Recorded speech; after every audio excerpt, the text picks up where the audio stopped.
नमस्कार. मी डॉक्टर सोनाली सेठ. आज मी हृदयविकाराबद्दल बोलणार आहे.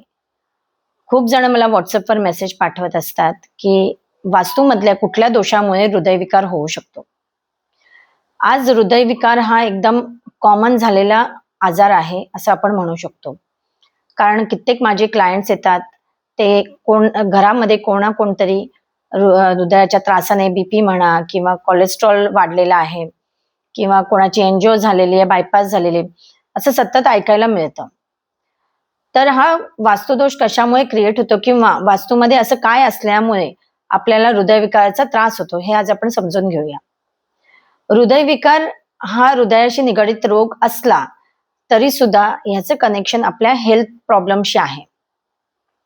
तर मुख्यतः तुमचं उत्तर दिशा किंवा उत्तर ईशान्य दिशेला जर काही प्रॉब्लेम्स असतील, जर घराचा भाग बघितला तर किचन असेल, टॉयलेट असेल, तर तुम्हाला असाध्य आजार होऊ शकतात. आता ह्या भागामध्ये हृदयविकार का होतो हे समजून घ्या. कारण हृदयविकार हा दीर्घकाळ चालणारा रोग आहे. तो काही आज झाला आणि उद्या औषध घेतलं आणि बरा झाला असा नाहीये. हा जर तुम्हाला आजार झाला असेल तर ह्याला सुरुवातीला तुम्हाला काही काळ लोटल्यावर तुम्हाला ह्याची लक्षणं दिसायला लागतात. त्यामुळे सुरुवातीला लोकांना कधीच कळत नाही की आपल्याला हृदयविकार आहे. काहींना हळूहळू जर त्या व्याधी वाढायला लागली, मग दम लागणं असेल किंवा इतर काही लक्षणं असतील, त्यामुळे त्यांना कळतं की आपल्याला हृदयविकार झालेला आहे. आता हृदयविकारमध्ये उत्तर आणि उत्तर पूर्व ह्या मधला जो भाग आहे हा खूप महत्वाचा आहे. त्याला आपण नॉर्थ ऑफ नॉर्थ ईस्ट असं म्हणतो, म्हणजे उत्तरेचा ईशान्य भाग असं त्याला आपण मराठीमध्ये म्हणू शकतो. NNE असं आपण त्याला म्हणतो. आता ह्या भागामध्ये जर तुमच्याकडे टॉयलेट असेल, किचन असेल किंवा काही अँटी ऍक्टिव्हिटीज असतील, जसं तिथे तुम्ही गिझर लावला असेल किंवा तिथे तुमची वॉशिंग मशीन आलेली असेल, मिक्सर असेल किंवा इतर काही उपकरणं असतील, तर तुम्हाला हा आजार उद्भवतो. त्याचबरोबर तुमच्या नैऋत्य दिशेलाही जर प्रॉब्लेम असेल, आता तो प्रॉब्लेम कशा प्रकारे असतो बरं? तुमची नैऋत्य दिशेला समजा बाल्कनी आले असेल आणि तिथे तुम्ही गार्डनिंग केलं असेल नैऋत्य दिशेला, किंवा नैऋत्य दिशेला तुमची लिव्हिंग रूम येते आणि तिथे तुम्ही ग्रीन प्लांट्सनी वगैरे सजवलं. कारण आता इंटिरियरच्या माध्यमातून खूप जास्त प्रमाणात हे आजार आपल्याला उद्भवायला लागलेले आहेत. पहिला इंटिरियर इतकं मोठ्या प्रमाणावर होत नव्हतं, पण आता एक 8-10 वर्षामध्ये इंटिरियर हा एक मोठा भाग घराचा झालेला आहे. इंटेरियर शिवाय कोणीही घरी राहायला जात नाही. त्यामुळे जेव्हा तुम्ही वास्तू घेता, त्या वास्तूमध्ये जरी दोष नसेल तरी तो इंटिरियरच्या माध्यमातून तो बऱ्याचदा उद्भवतो. म्हणजे मी आणि रोहन सर जेव्हा आम्ही वास्तू व्हिजिटला जातो, वास्तू सिलेक्शनला जातो मुख्यतः, कारण आता आपली दिवाळी संपली की आपली वास्तू सिलेक्शन आणि वास्तू व्हिजिट चालू होतात. त्यावेळेला आम्ही जातो, तेव्हा आम्ही त्यांना छान मस्त सिलेक्शन वास्तू करून देतो. किंबहुना सगळ्याच वास्तू काही परिपूर्ण नसतात, कोणाचीच नाही, माझीही वास्तू परिपूर्ण नाही. पण असे कुठले घटक त्यामध्ये बघावेत की ज्यांनी वास्तूचं जे डायमीटर आहे किंवा वास्तूची जी तीव्रता आहे ती कमी होते. आता त्याच्यामध्ये 3 प्रामुख्याने पॉइंट्स आहेत. ते जर आपण व्यवस्थित बघितले आणि त्याच्यामध्ये जर काही अशुद्धी नसेल तर ती वास्तू आपल्याला चालते. मग उत्तरेला टॉयलेट आलेलं असलं तरीही चालतं. पण जर ते उत्तरेच्या उत्तर ईशान्य भागामध्ये आलेलं असेल तर मात्र तुम्हाला तिथे खूप मोठ्या प्रमाणात हेल्थ इश्यूज होतात. आणि त्याच्याबरोबर जोडीला जर तुमची नैऋत्य दिशा पण दूषित असेल तर मग मात्र तुम्हाला खूप जास्ती वाईट परिणाम त्याचे दिसून येतात आणि त्यामुळेच अँजिओप्लास्टी असेल, बायपास असेल, हे अशी कारणं उद्भवतात. आता नैऋत्य दिशेला समजा तुमचं पाण्याची टाकी आलेली आहे किंवा तुम्ही तिथे ओव्हरहेड टँक ठेवलेला आहे किंवा नैऋत्य दिशेमध्ये तुमचा अग्नी आलेला आहे, गॅस आहे किंवा किचन आलं असेल नैऋत्य दिशेमध्ये आणि तिथे तुमची गॅसची शेगडी असेल तरी सुद्धा तुम्हाला प्रॉब्लेम होतात. किंवा तिथे इव्हन आपण आता किचन मी म्हटल्याप्रमाणे, किचन म्हटल्यावर तुमचं वॉश बेसिन येतं.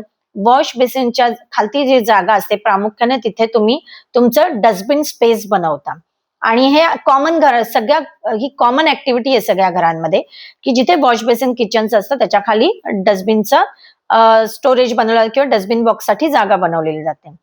आणि जर ती प्रामुख्याने तुमच्या किचनच्या नैऋत्यमध्ये येत असेल किंवा तुमचा गॅसचा ओटा गॅस जिथे ठेवलेला आहे ओट्यावर तो जर नैऋत्य दिशेमध्ये येत असेल तर तुमच्या घरी हृदयविकाराचे प्रॉब्लेम्स ही येणारच.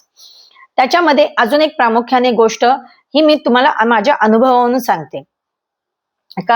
खूप जण ह्याच्यामध्ये मतांमध्ये भेद होऊ शकतो, पण जी आम्ही प्रामुख्याने जेव्हा वास्तू व्हिजिटला जातो किंवा आम्ही रोजचे आम्ही 10 ते 12 प्लॅन्स हे आम्ही व्हिजिटला जाऊन बघतो आणि जर कन्सल्टन्सी असेल तर त्या दिवशी अगदी 25 ते 30 प्लॅन आमच्या डोळ्याकडून रोजचे जात असतात. तर तुम्ही एक अंदाज लावून महिन्याभरात आम्ही किती प्लॅन, आणि मी तर हे काम तुम्हाला माहिती आहे आज 26-27 वर्ष करत आहे, त्यामुळे आज हजारो लाखो असे प्लॅन्स मी बघितलेले आहेत, ते रिपेअरही करून दिले. आता माझी सध्याची एकदम जवळची घटना आहे. जवळची घटना अशी की वास्तू व्हिजिट करून आल्यावर आम्ही त्यांना सरळ सांगितलं की या असे दोष आहेत आणि इथे तुम्हाला हार्टचे प्रॉब्लेम्स हे सगळे प्रॉब्लेम्स असणार आहेत. तर त्यांनी तिथल्या तिथे सांगितलं की नाही आम्हाला असं घरात काहीच प्रॉब्लेम नाही. आणि हे व्हिजिट करून 2च दिवसात आमचं बोलणं होतंय, पुढचं डिस्कशन होतंय. त्यातच मला त्यांचा फोन येतो की माझ्या वडिलांना हार्ट अटॅक आलेला आहे आणि त्यांना बायपास सांगितलेली आहे म्हणून. त्यामुळे मी जसं तुम्हाला सुरुवातीला म्हणाले की हृदयविकार हा आज झाला आणि उद्या हार्ट अटॅक आला असं होत नाही. कमीत कमी 3 ते 6 महिने ही व्याधी आतल्या आत राहते, मग जाऊन तुम्हाला एखादा परिणाम त्याचा दिसतो किंवा कधी समजा कुठली जर तुम्ही टेस्ट करायला गेला असाल आणि त्या अनुषंगाने जर तुम्हाला ती गोष्ट कळली तर ती कळते. त्यामुळे अशा रीतीने लोक हलगर्जीपणाने म्हणा, इंटिरियरच्या माध्यमातून म्हणा, ह्या चुका करत असतात. आता तुम्ही म्हणाल की आम्ही एका बिल्डिंगमध्ये राहतो, त्या सगळ्यात जर तुम्ही म्हणता की उत्तर ईशान्येला मग सगळ्यांकडेच हृदयविकाराचे प्रॉब्लेम असतील का? तर हो, हृदयविकाराच्या संबंधित त्यांना कमी जास्ती प्रमाणात त्रास हा असणारच. आता त्याच्यामध्ये बऱ्याच गोष्टी बघितल्या जातात. त्याच्यामध्ये त्यांच्याकडे इंटिरियर कुठल्या पद्धतीने केलंय किंवा त्यांनी इंटिरियरमध्ये तिथे काय वापरलंय. काही लोक किचनमध्ये 2 ओटे असतात, तर काही लोक वॉश बेसिन ह्या ओट्याची त्या ओट्याला शिफ्ट करतात.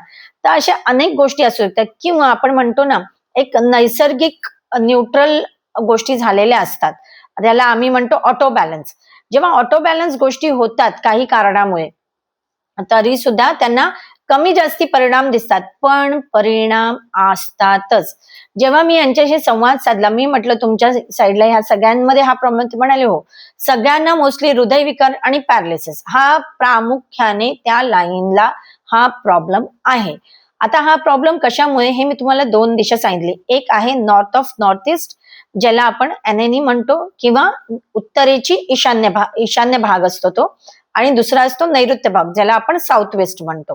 हे 2 प्रामुख्याने भाग आपल्याला ह्याच्यामध्ये बघितले पाहिजेत. हृदयविकारासाठी म्हणा किंवा हृदयविकाराच्या कुठल्याही आजारासाठी, ब्लड प्रेशर असेल, आणि तुम्हाला वास्तू ही सतत काही ना काहीतरी प्रमाणामध्ये हिंट देत असते, पण ती हिंट तुम्हाला समजत नाही. ती काही ना काहीतरी तुम्हाला सिग्नल देत असते, पण तुम्हाला ते समजत नाही.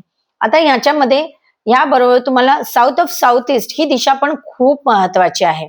कारण खूप वेळा ह्या दिशेमध्ये जरी दोष, जर समजा तुमचा उत्तर ईशान्येला दोष नसेल आणि नैऋत्य आणि साऊथ ऑफ साऊथ ईस्ट या भागामध्ये दोष असेल आणि ह्यांचं कॉम्बिनेशन जरी तुमच्या घरामध्ये काही अँटी एलिमेंट असतील किंवा काही तुमच्या ऍक्टिव्हिटीज तिथे अँटी असतील किंवा या तिथे काही इतर तुम्ही इंटिरियरच्या माध्यमातून म्हणा काही दोष निर्माण केलेला असेल, तुम्ही साऊथ ऑफ साऊथ ईस्ट मध्ये मिरर लावलेला असेल मोठ्या प्रमाणावर किंवा आजकाल मिरर वॉल केली जाते, ते जर तुम्ही केलेली असेल साऊथ ऑफ साऊथ ईस्ट मध्ये, तरी सुद्धा अशा प्रकारचा त्रास तुम्हाला उद्भवताना दिसतो. त्यामुळे सतर्क राहा. तुम्ही वास्तूमध्ये काय इंटिरियर करता हे एकदा तपासून घ्या तज्ञांच्या मार्गदर्शनाखाली, आणि मग तुम्ही त्यामध्ये इंटिरियर करा. इंटिरियर करायला काहीच हरकत नाही. इंटिरियर हे खूप सुंदररित्या करू शकतो, पण त्याच्यामध्ये जर थोडेसे तुम्ही वास्तूचे नियम पाळलेत किंवा मी तर सांगेन की तुम्ही वास्तूचे नियम पाळून जर इंटिरियर केलं तर तुम्हाला अधिक तिथे छान असं इंटिरियरच्या डिझाईन्स केल्या जातात. आता आम्ही आम्हीही इंटिरियर डिझाईन बरोबर काम करून लोकांना इंटिरियर डिझाईन्स मध्ये गायडन्स करतो.